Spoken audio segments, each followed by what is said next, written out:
A very good evening all. I'm Aditi Lamba with the Tuesday night edition of South Asian News, Vision of Asia. We are coming to you from our studio in New York City. Welcome to the show. Let's begin by taking a look at the coronavirus pandemic and its impact. The world has surpassed 176 million cases of COVID-19 with now nearly 4 million deaths. India, home to many of our viewers, is nearing 30 million COVID-19 cases with at least 377,000 deaths. The Delta variant of the coronavirus, first identified in India, still continues to accelerate infections and deaths with nearly 3,000 deaths reported just today. India, however, is beginning to reopen across the nation, reopening up some major cities such as New Delhi, which is worrying experts and healthcare officials. Here in the United States, we have surpassed 600,000 deaths with more than 33 million COVID-19 cases. There is a decline in cases and deaths nationally, but several states that are showing low vaccination rates pose a threat on this trajectory. More than 43% of the population has now been fully vaccinated. Meanwhile, President Joe Biden is currently in Geneva after showing his commitment to transatlantic partnership in Brussels. The president meets with Russian President Vladimir Putin tomorrow. More on this and COVID-19 updates are on the show tonight, so let's take a look at the headlines. Is India reopening too soon? Featuring Dr. Lieutenant Colonel Kamal Kalsi in New Jersey. United States surpasses 600,000 deaths, featuring Dr. Purvi Parekh, New York. President Biden calls Putin adversary ahead of highly anticipated summit, veteran journalist Rohit Vyas, New Jersey. Time for a short break on Vision of Asia South Asian News segment. Stay with us, don't go anywhere, we'll be right back. Welcome back, I am Aditi Lamba and this is Vision of Asia Tuesday night episode of South Asian News. Let's begin by taking a look at coronavirus pandemic updates and measures. Our country today surpassed another sobering milestone of COVID-19 pandemic, reporting a total of more than 600,000 deaths nationally since the beginning of this pandemic. This comes as daily deaths and case numbers are continuing to have a downward trajectory, and there is a strong focus on getting anti-vaxxers and underserved communities to reach 70% herd immunity. On vaccines, the White House has said that unvaccinated people should strongly consider getting vaccinated because of the Delta variant of the coronavirus. This Delta variant, which was first identified in India, is more transmissible and dangerous and poses a threat to the ongoing reopening of U.S. states, along with a threat on the states with low vaccination rates. More than 64% of U.S. adults have had at least one dose of the COVID-19 vaccine, and more than 144 million Americans have now been fully vaccinated. Vaccination effort in children ages 12 to 15 is also picking up speed, and drug maker Pfizer today has begun low-dose vaccine trials in younger children ages 5 to 11. On this and much more, we spoke with health expert Dr. Purvi Parekh. Here is Dr. Parekh. Today, the United States kind of surpassed a sobering milestone of 600,000 deaths. Even though we are hearing from experts there's a decline in cases and there's a decline number of deaths, there are still hundreds of Americans dying on a daily basis. So my first question to you is, we are looking at reopening across the country, with California becoming the latest state to reopen fully. Is this wise to open right now, even when we are worried about hundreds of Americans being lost every single day? Right. There's pros and cons to both approaches. I would personally like to see more people fully vaccinated and the infection rates, again, continuing to decline before going to a full reopening. But I understand, a lot of these governors have political pressures upon them. The good news is at least 70% of Americans have had at least one dose. But again, we do know people fall ill in between the two doses, and now there's the Delta variant. So ideally, it's better to wait till all of those people are fully vaccinated, but we work within our limitations. Right. How should people be handling these reopenings that are happening across the nation? What kind of caution should they still take? Yeah, I think people still need to take precaution, especially indoors. And when you don't know the vaccine status of people around you, luckily risks are very low outdoors now that we know that. But indoors, there's still a high risk of the virus spreading. And we are still seeing people get those breakthrough cases, and majority of them occur inside, even though they're milder. So if you don't know the status of people around you, I would still continue to mask inside. And again, if you're a high risk individual, it's okay to still mask when you're around a lot of people. There's really no downside to it, and distance as much as you can. Dr. Parekh, last year around the summertime, we were all a little bit more happy than we were the months before. However, when fall came, we saw another surge. We saw thousands of Americans die. My question to you is, are you worried that the same will happen this fall? Yeah, it's a real concern.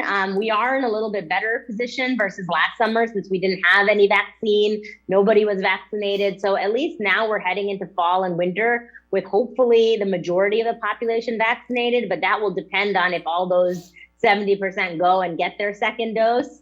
It also will depend on new variants emerging, the need for a booster. So we'll see, but at least we're in a little bit better position than we were a year ago. So that's reassuring. But fall and winter is a real threat. The flu has been around for years, right? But every flu season, except for the last one, have been very bad regardless. So all viruses surge in fall and winter.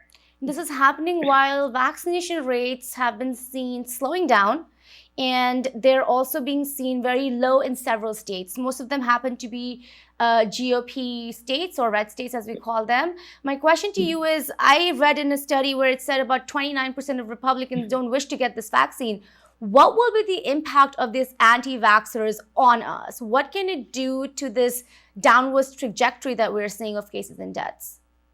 It can have a real impact, especially we've seen it occur with other diseases, right? So certain communities that are quote unquote anti-vax communities, we've seen diseases like measles outbreaks that we haven't seen in 30 years. So it can have a real impact. And a third of the population is not a small amount. So unfortunately, too, if certain geographical areas tend to be anti-vax, those areas, those infection rates can go right back up, especially in the fall and winter, like you mentioned. So that is a real concern. And that surge, unfortunately, can affect the whole country. An outbreak anywhere is an outbreak everywhere. The other problem with that, too, is the variants, right? The more the virus is allowed to spread, the more variants can emerge, which can become, difficult for our own vaccines to control. Right now, the vaccines are doing a great job of handling the variants, including the Delta variant. But, nobody wants to see a variant where the vaccine is not working as well. Right. And just talking about the Delta variant, doctor, how dangerous is this variant? And, I think I read somewhere it's about 6% of US cases dealing with COVID-19. Will that number increase? Yes, we believe it will increase because it's already the predominant variant in the UK. And now with everything opening up, people are traveling more this summer, including internationally. So I wouldn't be surprised if we see more of the Delta variant in the upcoming months as we go into summer and travel resumes. Right. And it's just talking about vaccinations. I have a couple more questions. President Joe Biden is still hopeful for his deadline of July 4th to get 70% of the entire nation inoculated with at least one dose of the vaccine. Do you think we'll be able to reach that? And if not, what happens after that? Yeah, hopefully his optimism is correct and we do get there because we really need that number, fully vaccinated actually, to start moving out of this pandemic. The other caveat is we need children included too, because we can't ignore that 1 in 5 cases are in children. So we not only adults, but we really need an effort to make sure 12 and up receive their vaccines too, and younger children when it's safe to do so in that age group. Let's now take a look at coronavirus pandemic in India. India was gripped with alarm today over risk of a resurgence as crowds rushed to railway stations, shopping malls, a day after major cities such as New Delhi and Bengaluru began lifting strict lockdowns as the nationwide tally of new infections dropped to its lowest level in more than 2 months. Experts, however, have stated that this is way too premature to lift restrictions in a country where there is a huge undercount of cases and deaths related to COVID-19. Experts believe that these reopenings would compromise vaccination efforts as only about 5% of eligible adults have been inoculated in India. The country has been administering an average of 2.4 million shots a day, which health officials have said needs to be at least 4 times higher to avoid a third wave of the infections. So where does India go from here as it struggles with the second wave of coronavirus? We spoke with Dr. Lieutenant Colonel Kamal Kalsi. Here is the discussion. So far, the news that I'm getting from India is reopenings have started to happen across the nation, and New Delhi, after a strict 5-week lockdown, has opened shops and malls and is allowing restaurants to have 50% seating and 50% capacity on suburban railway networks and more. My first question to you is, what's happening in India? Do you think this reopening that is happening across India is a wise decision? Again, I can only give my own opinions, not being there and not taking care of patients there, so it's sort of, I'm a step removed, but, it's mind blowing to me that India would think to be reopening so quickly after quickly jumping to becoming, I believe, the world's leading the world, and I think the third most deaths in the world from COVID. And I think the numbers are likely a lot higher than that. So from an outside perspective of a physician looking into a country that has just been seen a massive uptick in COVID cases, it seems a little irresponsible to me to be opening up so quickly. Right. And, India is still seeing about 3,000 or above deaths, daily deaths, and it's now decreasing in numbers for new COVID-19 cases. However, this disease has now spread to rural parts of India where perhaps the cases have not been counted. How are you observing this number? And do you think the numbers that are coming in are just a huge undercount? So it's important to note that during the peak of the COVID crisis here in the United States, we were seeing about 3,000 deaths a day. That was in like December, January timeframe. And so, if India is reporting that they are losing about 3,000 individuals, people, 3,000 people a day, I personally feel that number is likely very underreported, and I know that a lot of people and a lot of organizations have also made the same comment that India is likely underreporting not just the number of COVID infections, but the number of COVID deaths. Yeah. And really, they don't have the infrastructure to go out and actually measure all the COVID infections, and nor do they have all the infrastructure to take care of the surge in COVID infections and deaths. So,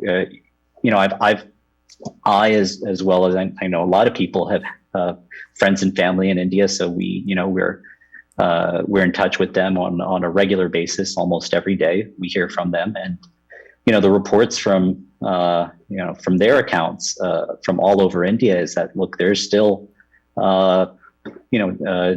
people are having difficulty in getting their loved ones cremated. They're still finding difficulty in finding hospitals for their loved ones that do come down with COVID infection. So just there's some simple things that you can look at that tell you that India's really not ready to open up just yet. How long do you expect the devastation across India to continue? What are some of your predictions on this? That is a very, very tough. That's a very tough ask. But if I had to make an educated guess, I would say that over the course of the next 3 to 6 months, the number of infections in India should slowly come down, just really as a natural response. to increased number of vaccinations. And I know the world is mobilizing to help India and its people to vaccinate and build up medical infrastructure, including providing oxygen and oxygen concentrators.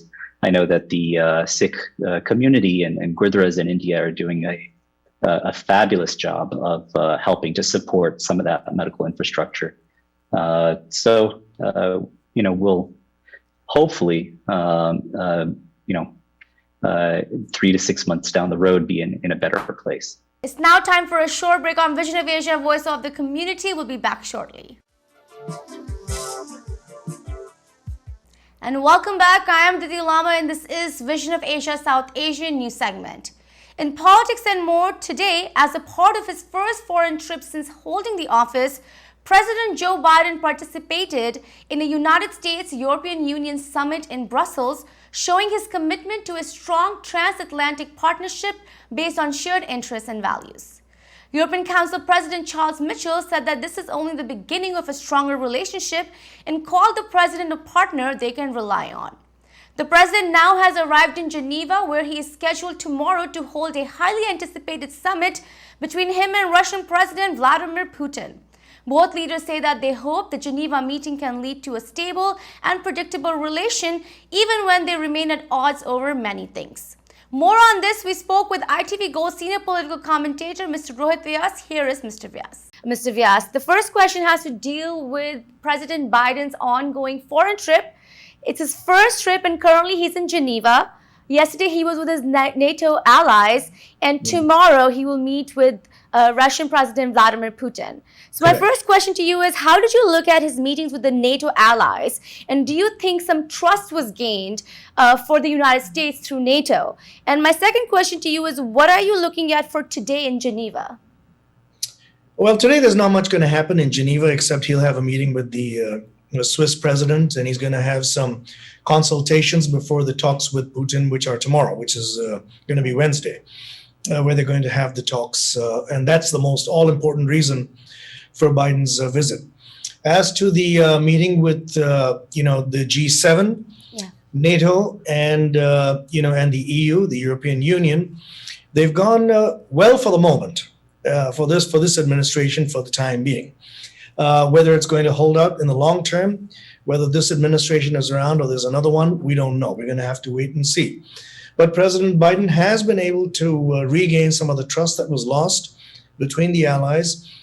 He's an expert at doing something like that. He's got widespread foreign affairs experience, Senate experience, and all the rest of it. So he's able to negotiate with leaders, and his key words were America is back. Now, hopefully they've believed it, that America is back. The problem is, will America stay? Will it stay back or will it not? That's going to be a long-term issue. But for the moment, I think they're all gotten to speak to each other. They've gotten to trust one another for the moment, as I said. And I think the allies know that they can rely at least on this president for the time being, at least through his term. Right, but do you think that these allies are still worried about what's going to happen in 2024? There's always this shadow of President Trump that follows politics very closely. What are your thoughts on that? Without a doubt, I'm sure that they're going to be, they must be looking into the future, because they've already seen the past.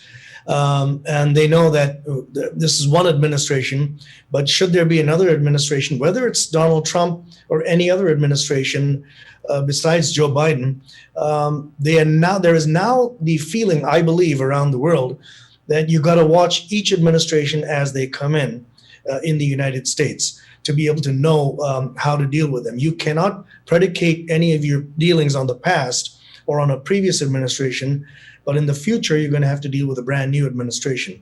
And I think this is a reality that all the world's leaders have now come to figure out as far as we go, the United States. Don't forget that President Donald Trump, in many people's eyes, did a great job in foreign policy by asserting the power of the United States and asserting the fact that many people in his administration, he asserted, were getting away, many allies were getting away with paying less than their fair share, for instance, in NATO and the United Nations, etc. So a lot of people liked that type of thinking. However, in the global context, President Biden doesn't think that way. He knows that we are the most powerful nation in the world, and therefore we also have the burden of giving out more than the others, simply because we have more to give out to the others. So yes, to answer your question, there will be doubts about the future, but that notwithstanding, they're going to just have to carry on and do business together, as if the past didn't exist, and now look to the future. Right, and hopefully they get a lot of work done before 2024. Let's talk more about this meeting that's going to happen between President Joe Biden and Vladimir Putin tomorrow. President Biden actually has called him his adversary, and he's also stated that he has a very different view than his predecessor. My question to you is, why is he calling him his adversary, and what do you expect from these talks between US and Russia? It's been, really promoted across the media as one of the biggest news, but would any resolution come out of this? First of all, President Biden has called him a formidable adversary, someone to be contended with and to be, in a sense, respected, because he is an adversary, and you've got to respect your enemies, because your enemies, it's better to get to know your enemy than not to. Actually, that was President Trump's thinking in terms of dealing with someone like Putin, or even the South Korean leader Kim Jong-un. But President Biden has called him an adversary, you're right, a formidable one. And the talks are basically going to focus on a couple of things. One of them is going to be the cyber attacks that are taking place here right now in the United States. And it could threaten the very infrastructure and the very foundations of this country. We saw that with the pipeline, the oil pipeline. We saw that with the meat distributor, etc. So there's a lot to be worried about in terms of cyber attacks, which by all evidence, intelligence evidence, is emanating from Russia, whether it's the Russian state or Russian crime syndicates, and whether it's the state, looking the other way and letting the crime syndicates get away. That's not the point. The point is now he is going to bring that up with Vladimir Putin.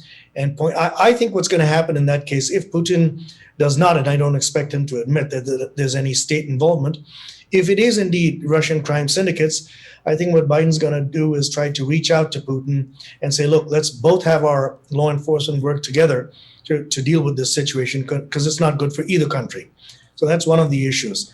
The other is going to be about election interference in 2016 and reportedly in 2019, 2020 as well.